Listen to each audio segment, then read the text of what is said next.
De la philosophie à la théologie, de la Torah à la Bible, Edith Stein, qui par son entrée au Carmel deviendra sœur Thérèse Bénédicte de la Croix, va parcourir jusqu'à son destin tragique un chemin complexe, partant de soi pour aller vers les autres. Elle avait compris le sens de la vie et de la souffrance humaine en levant les yeux sur le Christ. Elle nous laissera une œuvre philosophique extrêmement dense. Pour elle, la recherche philosophique de l'être ouvre le sens des vérités de foi. Fruit d'un effort intense, cette recherche poursuivie pendant de nombreuses années permet de comprendre le rapport de la connaissance avec la foi. Son implication et son engagement pour son peuple va la conduire à rédiger, toujours guidée par son besoin de vérité, une vie d'une famille juive, la sienne, destinée à détruire les préjugés antisémites en décrivant l'humanité juive. Grâce à ce travail de mémoire, Edith Stein nous guide au long de sa vie et de ses engagements.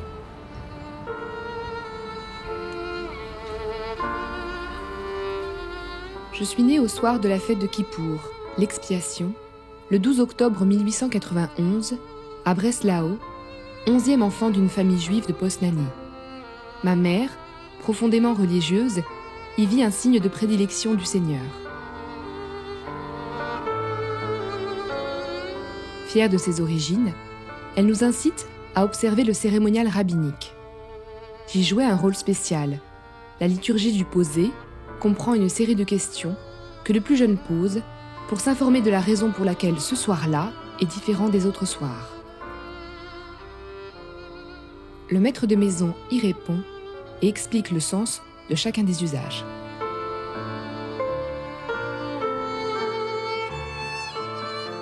Elle était la dernière d'une famille de 11 enfants. Elle était donc la petite et en même temps celle qui voyait grandir, changer autour d'elle tous les aînés. Elle a dans sa famille l'expérience d'une vie familiale très riche où des caractères très forts et très contrastés vivent en bonne harmonie sous la tutelle, la houlette ferme d'une mère de famille qui est une mère juive absolument géniale, qui gère une entreprise de bois toute seule parce qu'elle est veuve depuis des années. Et c'est une expérience familiale qui fait ressortir très fortement à la fois la singularité de chacun et la valeur fondamentale des sentiments, de l'affectivité, de la positivité des relations humaines. Comme cadette, j'étais l'objet de l'affection de tous, et je savais en profiter, en abuser même. J'étais remuante comme du vif argent, pétillante d'idées saugrenues, effrontée et impertinente, en plus têtue sans bornes et colérique quand quelque chose se mettait au travers de ma route. Elle était très proche de sa sœur Erna, qui a 1 année et demie de plus à peu près. Il y a ces 2 dernières, Erna et Edith. Donc elles sont très proches l'une de l'autre. Puis en même temps, Edith, elle est solitaire, elle a un secret. Elle n'est pas forcément très expansive dans sa famille. Elle sent qu'elle n'est pas toujours comprise forcément, donc il y a comme un jardin secret. À cette époque, je rêvais souvent de bonheur et de célébrité. Je voyais toujours devant moi un avenir éblouissant. Mais de ces rêves, je n'en parlais à personne, pas même à maman. Mes frères et sœurs m'avaient surnommé le livre aux 7 sceaux. Dans notre enfance, l'école jouait un grand rôle. Je crois presque que je m'y sentais plus chez moi qu'à la maison. J'étais une élève hyper zélée, levant le doigt sans cesse et bondissant au tableau. J'avalais les nouveaux livres de lecture et d'histoire. J'affectionnais particulièrement les dissertations. À Breslau, je préparais l'examen d'admission aux classes secondaires du lycée et le réussis facilement. Je passais brillamment le baccalauréat. Je m'attendais à ressentir une grande joie à la réception de ce diplôme. Il n'en fut rien. Je ressentis plutôt un grand vide intérieur. Fini la vie douce et familière, elle appartenait au passé. Et maintenant l'université de Breslau m'ouvrait ses portes à Pâques 1911. Dans le début de ses études, elle est intéressée par la personne humaine. Et je pense que c'est vraiment ce secret que chaque homme porte, que chaque personne porte en elle-même, qu'elle-même porte. Elle ne se connaît peut-être pas très bien encore non plus. Et Donc elle cherche en fait la vérité sur la personne humaine. Mais vous voyez, ce n'est pas une vérité rationnelle, une vérité objective simplement. C'est une vérité existentielle. Parce qu'elle, elle a besoin de trouver le sens de sa vie. À l'origine, comme c'était classiquement quasiment l'unique voie pour les jeunes filles allemandes ou européennes de l'époque qui voulaient exercer un métier, elle se destinait à l'enseignement et donc à la pédagogie. Et très tôt, elle s'est intéressée à cette question de ce qui peut se développer, grandir, croître et changer en même temps au cours d'une éducation. Donc son premier motif finalement d'interrogation la portait plutôt à faire de la psychologie que de la philosophie. Plus tard, Edith expliquera qu'elle trouve à la fois des choses qui la passionnent et en même temps une certaine insatisfaction. Toutes mes études en psychologie m'avaient seulement convaincu que cette science en était encore à ses balbutiements, qu'il lui manquait encore le fondement indispensable de concepts de base clarifiés et qu'elle n'était elle-même pas en mesure de se forger ces concepts. Et elle a le sentiment qu'elle a en elle des questions fondamentales auxquelles elle ne trouve pas de réponse. Que suis-je ? Qui est ? Qu'est-ce qu'est la personne qui est amenée à passer de l'enfance infans, donc sans langage, sans expression, à la maîtrise de l'expression ? Quel rôle joue le sentiment ? Quel rôle joue l'affectivité dans le développement de la personne, dans l'éducation, dans les rapports ? Et elle ne trouve pas de réponse par la voie scientifique de la psychologie. Un jour, un étudiant de l'université de Breslau, qui est de ses amis, lui recommande la lecture d'un livre dont il pense que c'est ce qu'il faut lire à ce moment-là, parce que c'est le nouveau livre qui, en quelque sorte, révolutionne la réflexion sur la conscience, sur la subjectivité, sur l'être humain, sur la personne au sens du moi personnel.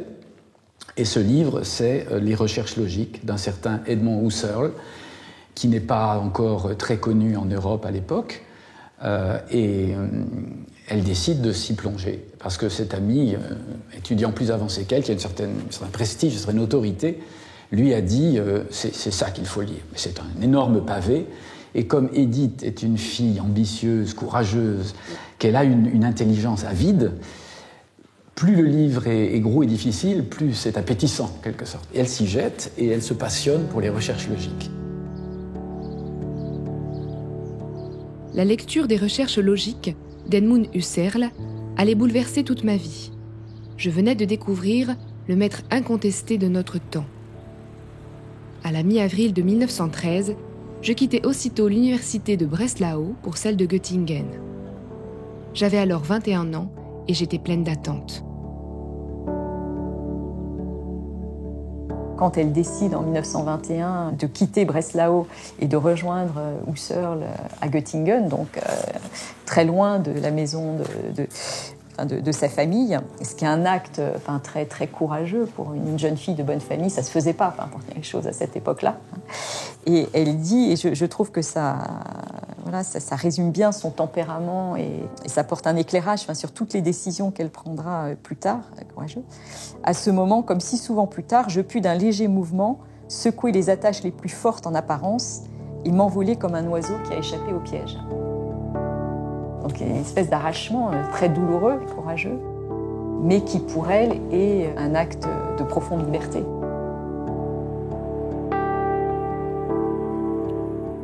Göttingen, vrai paradis des étudiants, où l'on ne faisait que philosopher, jour et nuit, à table, dans les rues, partout. On ne parlait que de phénomènes.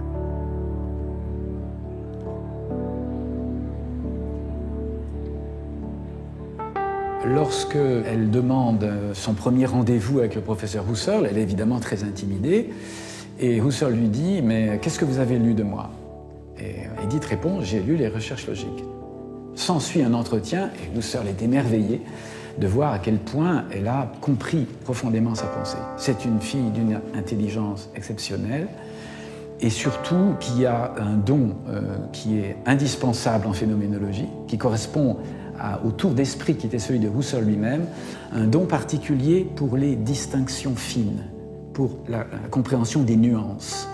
Et ça va tout de suite accrocher l'attention de Husserl, qui va la repérer très tôt comme une de ses bonnes étudiantes. Elle a été extrêmement impressionnée par la rigueur de la démarche que mettait en œuvre Husserl. Elle dit se donner le plus grand mal pour inculquer à ses étudiants une objectivité rigoureuse qui allait au fond des problèmes, une honnêteté radicale, une rigueur qui leur a permis de se libérer des préjugés, de se désentraver de ce qui rendait insensible à des intuitions nouvelles. La première vertu de la phénoménologie, c'était de lui implanter des yeux neufs pour regarder le réel avec beaucoup plus d'attention, le scruter dans toute sa profondeur. Je fus éblouie par la pensée de Husserl, et notamment par la redécouverte de l'esprit, qui était au centre de la phénoménologie. À travers une connaissance intérieure de l'essence, il rejoignait l'être des choses. Husserl va vraiment, auprès de toute cette génération des jeunes étudiants, leur permettre une nouvelle naissance selon l'esprit, selon l'intelligence, mais aussi selon le cœur, parce que c'était tout un groupe d'amis qui cherchaient ensemble. Je n'ai pas la vérité, je la cherche, je la vise. C'est une philosophie du regard. Et il faut que je purifie mon regard. Il y a un article d'ailleurs qui s'intitule « La chasteté des choses » dans le domaine de la phénoménologie, en lien avec Edith Stein. La chasteté des choses, mais aussi la chasteté du regard. Il faut que j'y aille, comme dit Edith Stein, que j'ai un regard libre, désintéressé, pour accueillir en fait les traits de vérité qui me proviennent du domaine que j'examine.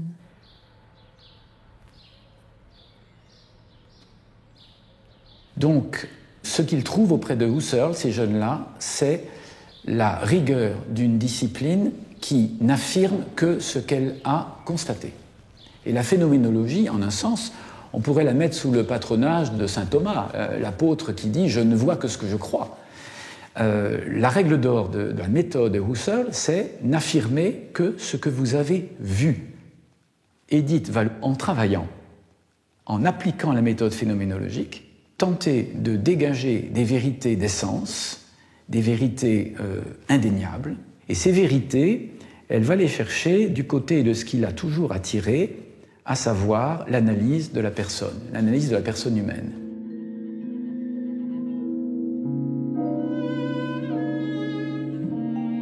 Le premier semestre à Göttingen fut la période la plus dure de ma vie. Je travaillais d'arrache-pied à ma thèse de doctorat consacrée au problème de l'Einfühlung. L'empathie, qui est la possibilité de comprendre autrui et de se sentir par le dedans ce qu'il éprouve. J'avais accumulé une montagne de notes, mais rien ne se précisait. J'étais aux prises avec les limites de ma raison. Peu à peu, je m'enfonçais dans un véritable désespoir. Je ne pouvais plus traverser la rue sans souhaiter qu'une voiture me passe sur le corps et que je n'en revienne plus. C'est le bras droit de Husserl, Adolf Reinhardt, maître de conférence, chargé des étudiants, qui me tira de cet abîme où je sombrais peu à peu. Ses paroles compréhensives me redonnèrent l'équilibre intérieur et de nouvelles forces intellectuelles. Le dégoût avait disparu, je renaissais à une vie nouvelle. Elle choisit pour thème de son travail de doctorat ce qu'elle appelle le problème de l'empathie, c'est-à-dire l'analyse phénoménologique, donc dans cette rigueur méthodique, dans cette rigueur intuitive, l'analyse descriptive des vécus de conscience par lesquels nous reconnaissons la vie intérieure de l'autre. D'où le problème que se pose Edith. Comment peut et sur quel type de fondement repose notre certitude que derrière le visage, il y a ce que Husserl va appeler un alter ego, un moi tout aussi singulier et personnel que moi-même. Elle arrive en 1913 à Göttingen, 1914, Première Guerre mondiale. Et alors là, ça vaudrait le coup aussi de lire les pages qu'elle écrit, mais elle dit « Le sol se dérobait sous nos pas ». Seuls ceux qui ont vécu à cette époque peuvent se rendre compte, mais dans quelle paix nous vivions et comment c'était inimaginable un événement pareil. Et donc là, Edith Stein dit elle-même « Ma vie ne m'appartient plus ». Elle va être envoyée pendant 5 mois dans un hôpital militaire. Malgré la désapprobation de ma mère, je m'engageais comme infirmière de la Croix-Rouge. À un médecin surpris par mon engagement, je répondis que tous mes camarades d'études étant aux armées, je ne voyais pas pourquoi je serais en meilleure posture qu'eux. J'eus la grande joie d'y recevoir une lettre d'Adolf Reinhardt, m'appelant « Chère sœur Edith », où il déclarait entre autres « Maintenant nous sommes camarades de guerre ». Donc, expérience de la mort, expérience très humble de devoir nettoyer les soldats malades du typhus qui arrivaient. Vous voyez, un petit peu se mettre en fait au service des personnes. Par exemple, trouver dans les papiers d'un soldat mort une prière ou la manière dont il pense à sa femme, etc. C'est bouleversant. Mais elle découvre la richesse d'humanité. En tout cas, elle ouvre son horizon. En 1917, elle écrira « Il y a 2 choses capables maintenant de retenir mon attention, l'espoir de faire quelque chose en philosophie, donc à travers peut-être une carrière universitaire, et la curiosité de savoir ce qui sortira de l'Europe. » Vous voyez comment on est passé? Elle a élargi son horizon. Elle a des tas d'amis qui sont sur le front.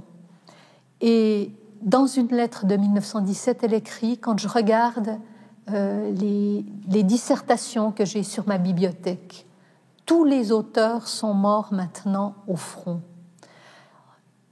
On a l'impression d'appartenir à une génération disparue depuis longtemps et on se pose la question comment il se fait que l'on vive encore. » Donc là, la philosophie, ça ne suffit pas à traverser l'épreuve de la mort, l'épreuve de la souffrance.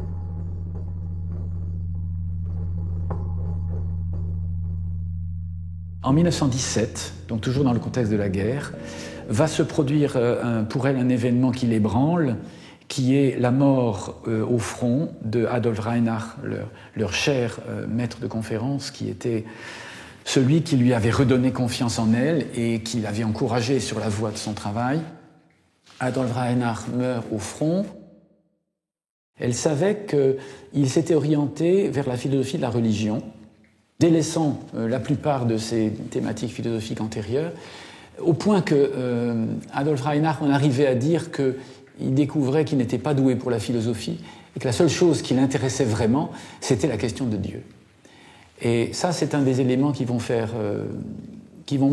commencer à montrer à Edith qu'il y a encore un autre domaine auquel elle ne s'est pas suffisamment intéressée, qui est le domaine de ce qu'en phénoménologue, on peut appeler les phénomènes de la vie religieuse. Parce que cette vie intérieure que les phénoménologues exploraient, elle n'est pas seulement logique et affective, elle est aussi spirituelle. En novembre 1917, le professeur Reinhardt est tué dans la bataille des Flandres.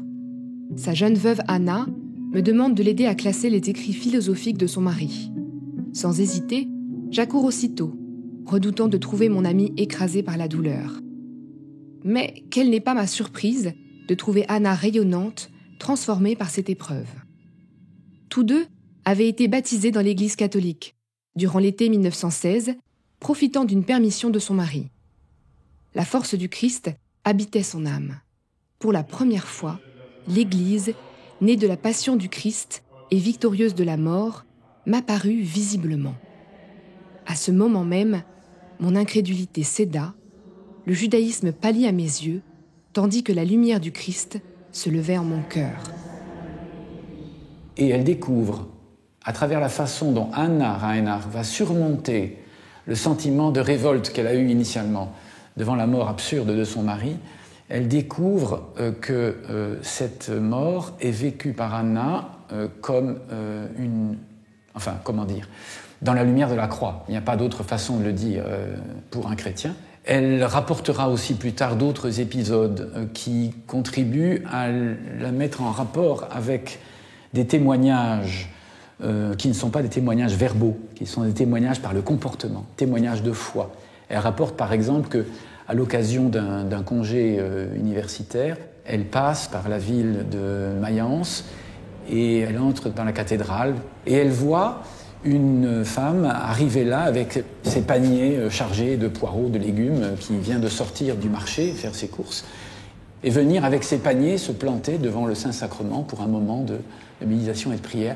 Et elle en reste médusée, étonnée.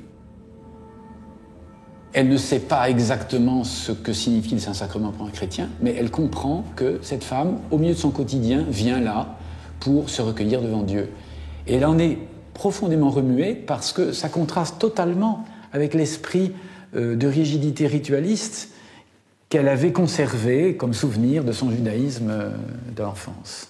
Elle va découvrir que être chrétien, c'est avoir une relation intime, personnelle, simple, naturelle, avec le Très-Haut, avec l'Éternel, avec celui qu'on ne devrait pas oser approcher. Donc cette transcendance et cette simplicité l'émeuvent beaucoup. C'était pour moi quelque chose de tout à fait nouveau. Dans les synagogues et les temples protestants que j'avais fréquentés, on ne venait que pour les services divins. Mais là, quelqu'un venait, au beau milieu de ses occupations quotidiennes, comme pour un entretien intime. Je n'ai jamais pu l'oublier. À l'époque où elle se met à l'école de Husserl, elle se veut athée, elle a délaissé la prière, elle a rompu avec la foi traditionnelle reçue de sa famille juive, et elle ne sait pas très bien où elle en est par rapport à Dieu. Ça n'est même plus une question pour elle, parce que la question fondamentale, c'est quelle est la bonne méthode pour parvenir à une certitude, quelle qu'elle soit, à quelque chose de stable, de solide, de ferme. Il faut dire que cette espèce d'inquiétude intellectuelle, qui est une inquiétude intellectuelle, pas d'abord spirituelle ou religieuse, elle est partagée pratiquement par toute la jeunesse d'Europe, qui hérite d'une culture fortement marquée par le positivisme, c'est-à-dire d'une culture qui oppose la science d'un côté et la religion, les traditions spirituelles de l'autre. De sorte que beaucoup des jeunes de la génération d'Édith admettent que la science positive démontre ce qu'elle démontre, mais ça ne suffit pas. Et ça ne donne pas un sens à l'existence. Dans l'année 1916-1917, où elle dit « Tiens, la question de Dieu, c'est une question positive ». Et là, c'est là que Husserl est intéressant. Parce que Husserl, dont je vous ai dit que quand on a un sujet qui nous intéresse, il faut qu'on y aille sans œillère. Il faut que je me débarrasse de mes préjugés. Si, comme sujet d'intérêt, pour moi, se présente Dieu, rien ne m'empêche de l'aborder. Il n'y a pas un préjugé sur la question de Dieu. Donc Edith Stein, elle s'intéresse à cette question qui se présente. La rencontre de Max Scheler, juif converti au catholicisme, fut aussi décisif pour moi et m'ouvrait une zone de phénomènes que je ne pourrais plus jamais négliger.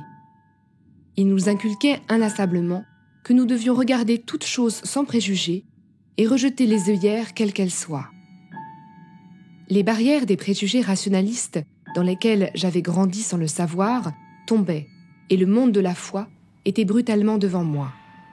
Je fus ainsi mise pour la première fois en contact avec cet univers qui m'était jusque-là totalement inconnu. Et sur toutes ces questions-là, les jeunes de la Société philosophique de Göttingen, et Edith avec eux, vont recevoir aussi l'influence d'un autre grand philosophe, Max Scheler.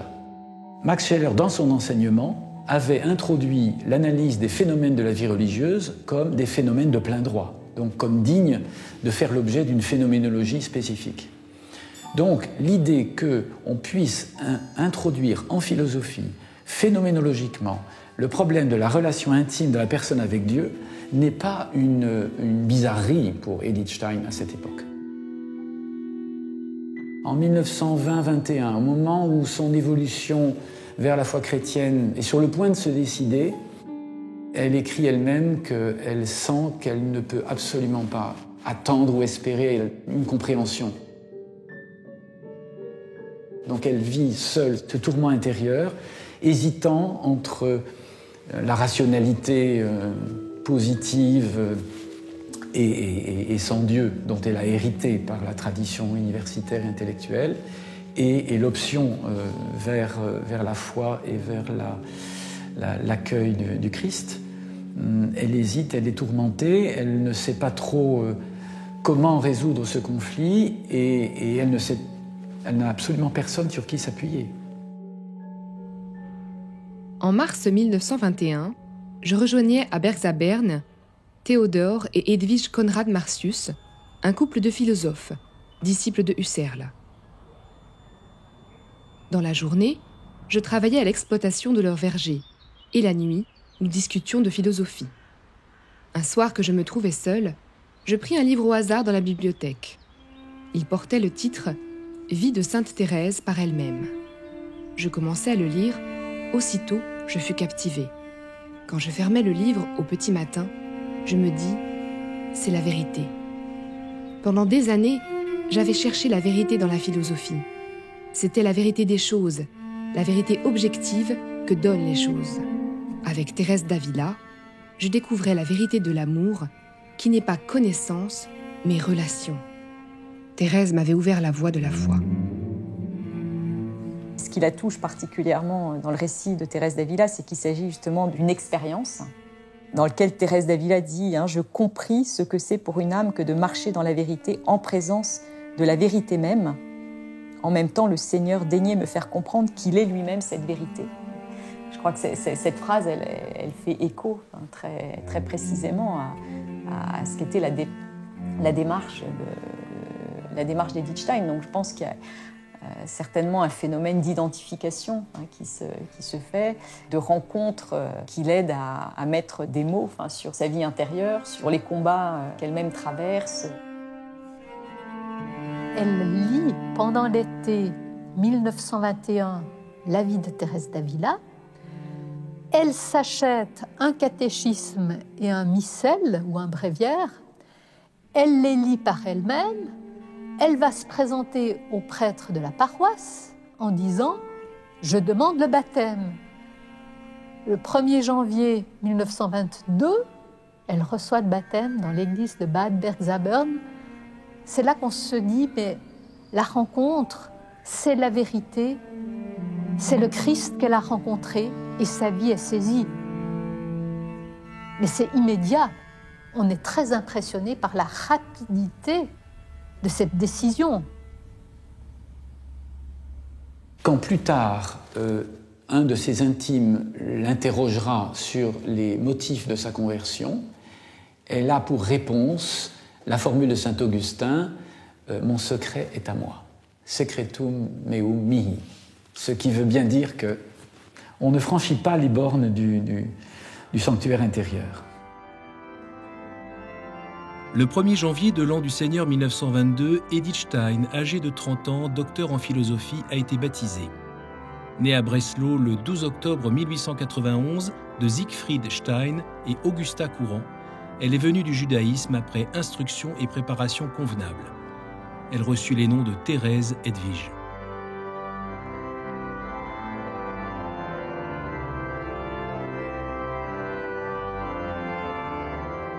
Aussitôt baptisée, je fis ma première communion et de ce jour, l'Eucharistie devint mon pain quotidien.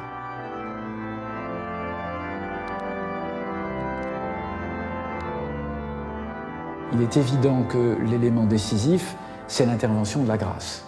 Donc il y a à l'origine d'une conversion réelle, sincère, nécessairement une rencontre avec le Christ qui est intime et qui ne peut pas se théoriser, qui ne s'explique pas. Tout ce qu'on peut dire, c'est que cette décision de demander le baptême, à un moment donné, a été un acte de volonté, une sorte d'initiative où Edith a pris en main elle-même, consciemment, volontairement, librement, sa destinée, Mais cette prise en main de sa destinée, ce fait de vouloir entrer dans l'Église par le baptême, d'appartenir au Christ, est une réponse.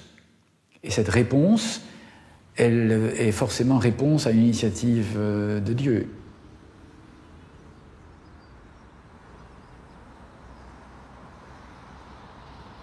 Restait à prévenir maman de ma conversion. Comment allait-elle prendre mon abandon du judaïsme ? Le soir, à genoux devant maman, et la regardant droit dans les yeux, je dis avec douceur et fermeté : « Maman, je suis devenue catholique. » Maman ne dit rien, elle pleura. « Pourquoi l'as-tu connu ? Je ne veux rien dire contre lui. Il aura été un homme bon, mais pourquoi s'est-il fait Dieu ? » Bouleversée, en silence, je mêlais mes larmes aux siennes. Je restais 6 mois auprès d'elle, jeûnant et priant avec elle, l'accompagnais à la synagogue chaque sabbat.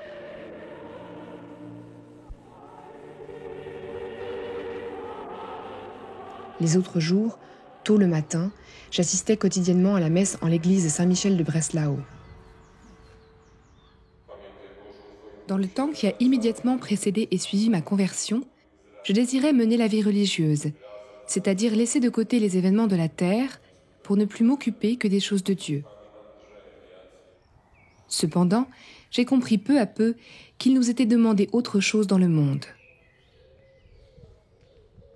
À partir de 1923, elle entre au service d'une école des dominicaines de Spire où elle enseigne la philosophie et la pédagogie. Elle devient donc professeure, conférencière, et elle répond à des demandes de conférences sur des thèmes qui vont devenir de plus en plus ses thèmes de prédilection, à savoir l'identité féminine et la place de la femme dans la société et dans l'Église, la jeune femme allemande dans la société et dans l'Église. Et l'autre thème de prédilection, ce sera de plus en plus l'éducation, la pédagogie. Sur quelle idée de la personne humaine devons-nous construire l'éducation de demain ?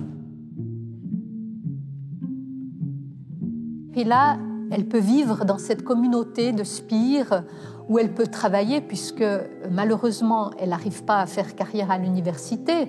Elle fera encore des essais d'ailleurs. Elle est très persévérante de ce point de vue-là. On se dit, mais c'est quelque chose qu'elle aurait aimé faire. Ça dit aussi ce qu'elle aurait désiré. Elle aurait désiré enseigner à l'université. Mais bon, elle est à Spire. Et à Spire, donc elle est au milieu de cette communauté dominicaine. Elle enseigne dans le gymnase, dans le lycée. On pourrait se dire, mais c'est un peu un enterrement de première classe. Mais pas pour, elle ne l'interprète pas comme ça, elle, cette période-là. Elle va vivre, en fait, au contact de cette communauté dominicaine. Elle va, je dirais, découvrir l'adoration, le fait de cette dimension de la prière chrétienne, l'adoration. On voit encore son prie Dieu dans la petite chapelle. Le cycle liturgique me permettait de partager la continuation mystique de la vie du ressuscité. Je pouvais être lui, dans le libre don de moi-même, être uni à lui, dans une communion de vie durable. La liturgie est un merveilleux chemin où le Seigneur se laisse rencontrer. Effectivement, l'image de l'humilité du lieu, de la simplicité de ce qu'elle vit là, je dirais, elle entre dans une tradition, dans le grand sens du terme, c'est-à-dire une vie chrétienne de consacrée, de sœur vécue. Elle la partage et du coup, elle ouvre pour elle la porte de cette prière qui va la mettre dans une immédiateté avec le Christ.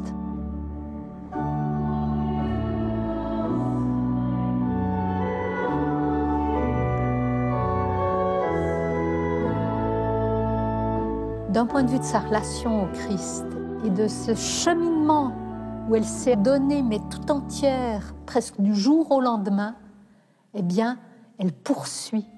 Et ce temps-là n'est pas un temps mort ou un temps méprisable. Non, c'est le temps où elle va cultiver cette relation. J'ai envie de parler de la providence. Oui, Dieu ne l'avait pas lâchée quand elle était dans la dépression. Dieu ne la lâche évidemment pas non plus maintenant. Et elle se rend compte qu'on peut travailler intellectuellement et que ce travail intellectuel peut être un service de Dieu, une manière de servir Dieu.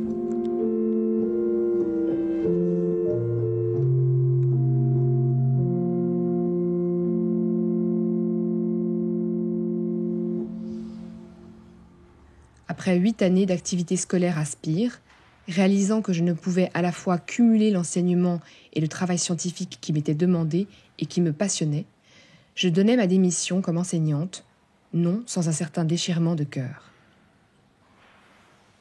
En 1933, Hitler arrive au pouvoir en 2 temps, en janvier et en mars, avec les élections successives au Reichstag.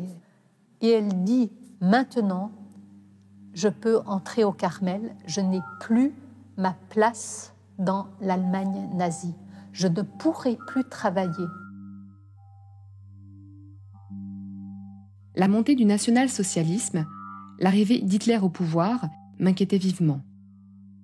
Le spectacle que nous offre le monde, sa détresse et sa misère, et l'abîme de la méchanceté humaine sont propres à constamment tempérer l'allégresse que la victoire de la lumière fait naître en nous. L'humanité continue de se débattre dans un bourbier, et ce n'est encore qu'une petite troupe qui, en gravissant les plus hautes cimes, s'en est dégagée. Le combat entre le Christ et l'Antichrist n'est pas terminé. Dans ce combat, ceux qui suivent le Christ ont un rôle à tenir. Leur arme principale est la croix. Le tournant décisif a été le moment où elle apprend, ça se passe en 1933, quelques mois, au mois de mars 1933, quelques mois après l'avènement d'Hitler, quand elle apprend que les Juifs vont être systématiquement persécutés en Allemagne et qu'elle reçoit cela comme un appel intérieur à se donner elle-même aussi pour non seulement le peuple de ses frères juifs, mais aussi probablement pour l'humanité européenne tout entière. Et elle va au Carmel dans une démarche d'offrande de soi. C'est pourquoi elle choisit comme nom de religion, Thérèse Bénédicte de la Croix. Thérèse, qui a été son prénom de baptême, reste fidèle à l'inspiration de Thérèse d'Avila, profondément carmélitaine. Bénédicte parce qu'elle a trouvé auprès des bénédictins de Boiron et de leur père abbé une direction spirituelle qui l'a structurée dans sa foi, et de la Croix parce qu'elle sent que le peuple juif va être à nouveau collectivement, en quelque sorte, mis en croix par la persécution. Elle veut assumer, elle aussi, personnellement, cette croix. J'avais déjà entendu parler des mesures sévères contre les Juifs. Mais maintenant, je voyais clairement que Dieu, encore une fois, appesantissait sa main sur son peuple et que le destin de ce peuple était aussi le mien. Je rédigeais une lettre au Saint-Père, le pape Pie XI. Saint-Père, comme fille du peuple juif, qui suis depuis 11 ans, par la grâce de Dieu, fille de l'Église catholique, j'ose exprimer devant le Père de la chrétienté ce qui accable des millions d'Allemands. Depuis des semaines, nous voyons en Allemagne se produire des agissements qui témoignent d'un total mépris de toute justice et de toute humanité, sans parler de l'amour du prochain. Au pied de votre sainteté, demandant la bénédiction apostolique.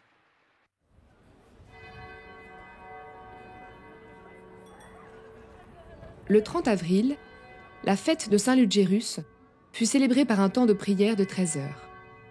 J'y entrai en fin d'après-midi et me dis « Je n'en sortirai pas avant de savoir clairement si je dois entrer au Carmel maintenant ou non. »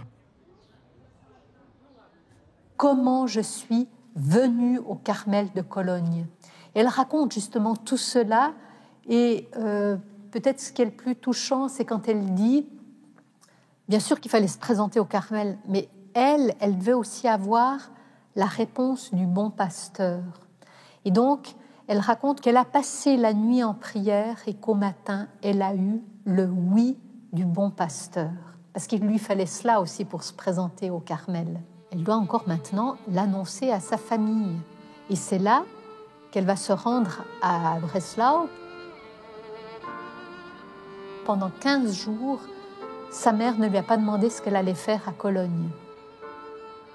Après, elle lui demande, elle fond en larmes, et jusqu'à la fin, ça a été d'une tension énorme. Et elle dit elle-même, « Je ne savais pas qui de nous deux allait craquer. » Je me plaçais derrière sa chaise et pressais contre ma poitrine sa tête blanche au reflet argenté. Ma mère essaya de prendre quelque chose, mais elle repoussa vite la tasse et commença à pleurer. J'allai à nouveau vers elle et la serrai dans mes bras jusqu'à ce qu'il fût temps de partir. Je mis mon chapeau et mon manteau dans la pièce à côté. Puis ce furent les adieux. Ma mère me serra dans ses bras et m'embrassa très tendrement.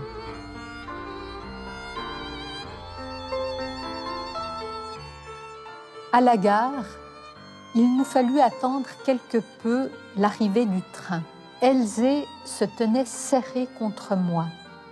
Lorsque j'eus trouvé une place, je regardai mes sœurs, Elzé et Rosa, et je fus saisie de la différence entre les deux. Rosa était si paisible, comme si elle m'accompagnait dans la paix du couvent. Elzé, dans sa douleur, ressemblait tout à coup à une vieille femme. Et elle le dit elle-même, « J'étais profondément apaisée, arrivée dans le port de la volonté divine. » Elle est arrivée à bon port quand elle entre au Carmel.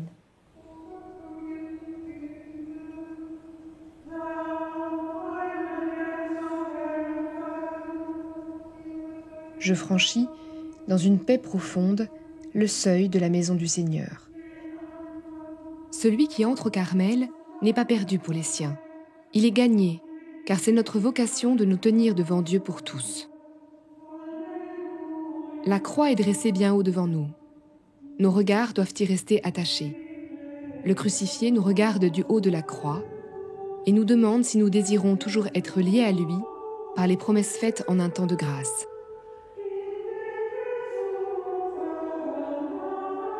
On est impressionné quand on se dit qu'elle est entrée au Carmel à 42 ans. Donc une femme mûre, une femme qui a roulé sa bosse déjà.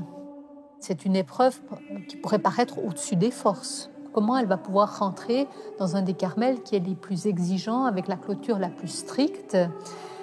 Et en tout cas, à travers ses lettres, ce qu'elle en dit, elle y entre comme un enfant.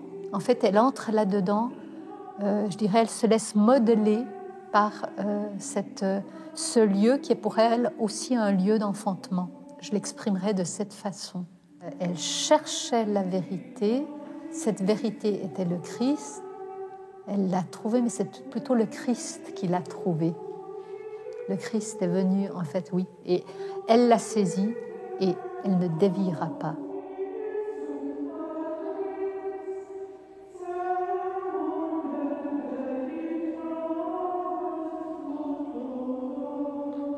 Le dimanche 15 avril 1934, je recevais l'habit du Carmel des mains du père provincial des Carmes et devenais sœur Thérèse Bénédicte de la Croix. Le 14 septembre 1936, au moment même où je renouvelais mes vœux temporaires, j'appris que maman, âgée de 88 ans, naissait au ciel après de longues souffrances. La foi inébranlable qui soutient sa vie entière lui aura valu la miséricorde de Dieu, près de qui elle est maintenant mon soutien le plus fidèle.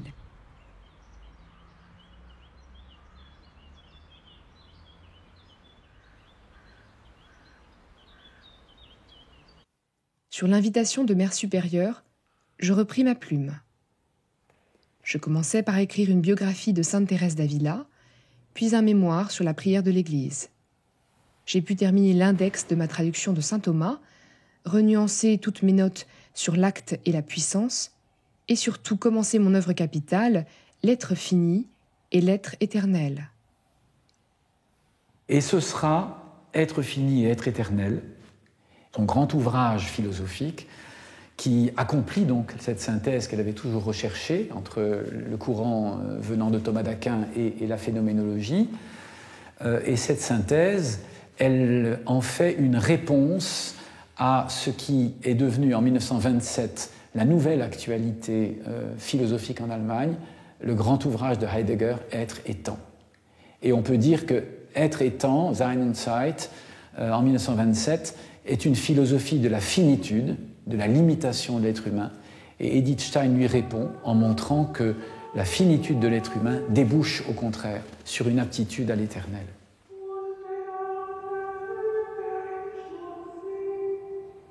De la période du Carmel, on a aussi des écrits qui s'intitulent Sources cachées. Par exemple, elle travaille sur Sainte Élisabeth de Hongrie. Et on lui donne comme matière d'étude, en même temps comme occasion de participer à la vie de la communauté, des thèmes d'études de travail. Elle rédige un texte sur la prière de l'Église. Et dans ce texte sur la prière de l'Église, on voit comment elle comprend comment se tissent ensemble dans la liturgie de l'Église toutes les réminiscences qui viennent de la tradition juive. Elle comprend les similitudes entre l'Eucharistie et le repas pascal du Seder juif. Elle explique admirablement l'appellation johannique de Jésus comme agneau de Dieu. L'agneau immolé, ce symbolisme de l'agneau immolé, avec celui du sang versé, bien entendu, qui est au centre de l'Eucharistie et qui est en même temps au centre de la tradition hébraïque. Elle montre ces convergences dans des écrits qui, au départ, n'étaient destinés qu'à ses sœurs, membres de la communauté.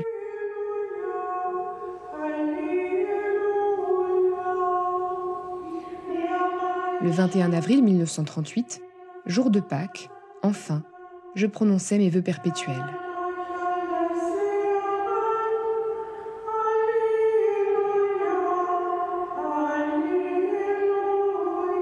La vérité, c'est le Christ pour elle, c'est cette relation avec le Christ que rien ne peut briser. Quand elle rentre au Carmel, elle dit que c'est pour elle le port de la volonté de Dieu. Elle sait d'ailleurs depuis sa lecture de Thérèse d'Avila que c'est là que Dieu l'attend, qu'il lui a réservé une place qu'elle ne trouverait nulle part ailleurs. Mais finalement, elle va être obligée de quitter le Carmel de Cologne dans lequel elle est entrée.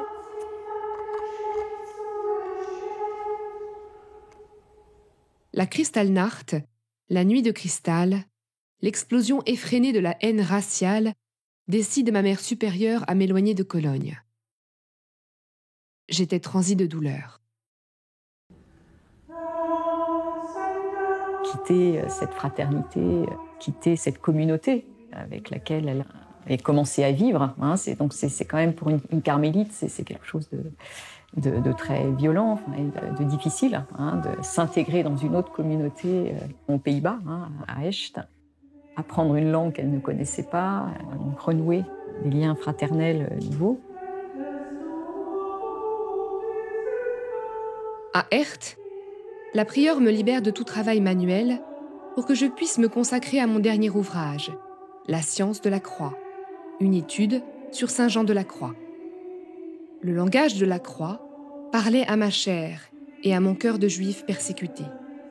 La science de la croix me donnait l'occasion de donner une voix à cette mer de souffrance qui s'abattait sur le peuple juif, une voix et une réponse dans la lumière de Dieu.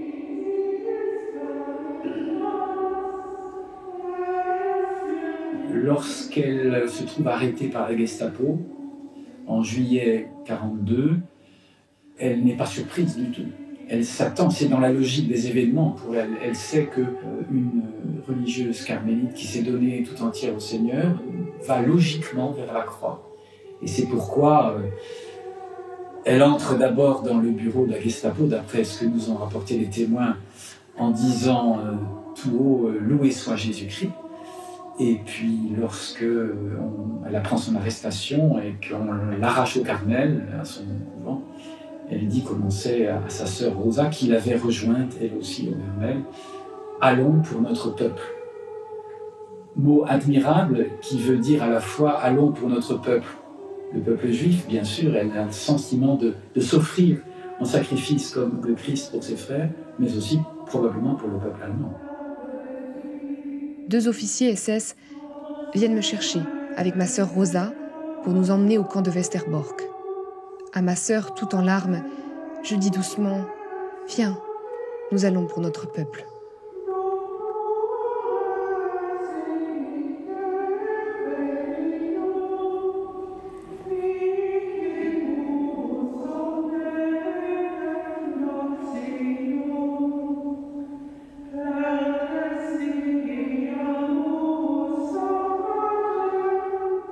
Il faut suivre le Christ sur le chemin que lui-même a choisi, la route pascale. Le don de la vie, le don de l'amour, fait à ceux qui sont dans la détresse et l'ombre de la mort, constitue l'œuvre confiée aux disciples, à l'Église.